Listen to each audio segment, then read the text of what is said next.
Salut tout le monde! Aujourd'hui, on est au quai de Millerand. On va essayer de voir une technique que j'appelle « voir avant de cueillir ». C'est un bel endroit pour faire ça parce qu'il y a énormément d'informations et on va essayer de ralentir notre rythme photographique. Donc, je vous invite à me suivre puis on va aller voir ce qu'on peut faire, ce qu'on va découvrir. Quand on arrive dans un endroit nouveau qu'on ne connaît pas, l'important, c'est de regarder avant de commencer à prendre notre appareil puis de dire « Oh, ça c'est beau, ça c'est beau, ça c'est beau ». Quand on prend notre appareil, le problème qu'on a, c'est qu'on va enlever notre regard d'humain, ou on va enlever le regard émotif qu'on a sur un endroit, on va se concentrer plus sur un cadrage ou une composition. L'important dans un nouvel endroit, c'est de regarder qu'est-ce qu'il y a autour, puis d'essayer de voir qu'est-ce qui est intéressant juste avec nos yeux, sans objectif. Regarder les éléments plus graphiques à cet endroit-là, plus linéaires, les éléments avec plus de texture, la relation entre l'eau, les objets, la matière. Donc tous ces éléments-là, c'est des éléments qu'on va pouvoir se servir dans la composition et dans la construction de notre image.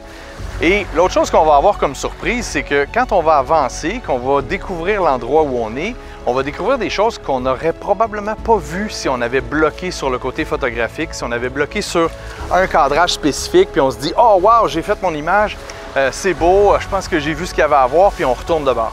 Donc je vous invite à observer ce qu'il y a alentour de vous, puis moi aussi je vais le faire, je vais avancer dans le paysage pour essayer de voir si je découvre quelque chose d'intéressant.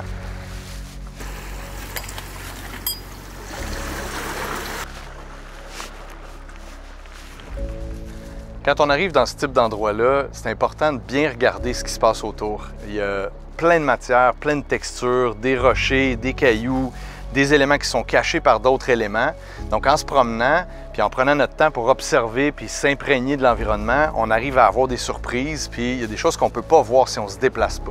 Donc il faut vraiment bouger quand on veut voir tout ce qui se passe alentour avant même de sortir notre appareil photo. Prenez votre temps, respirez, ça va vous aider dans votre créativité.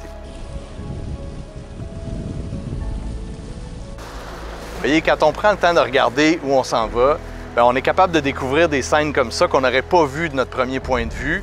Et avec ces scènes-là, bien, on est capable de composer des images qui sont vraiment plus intéressantes parce qu'on met les éléments en relation les uns avec les autres. Et c'est ça qui va créer notre photographie, c'est ça qu'on appelle la composition.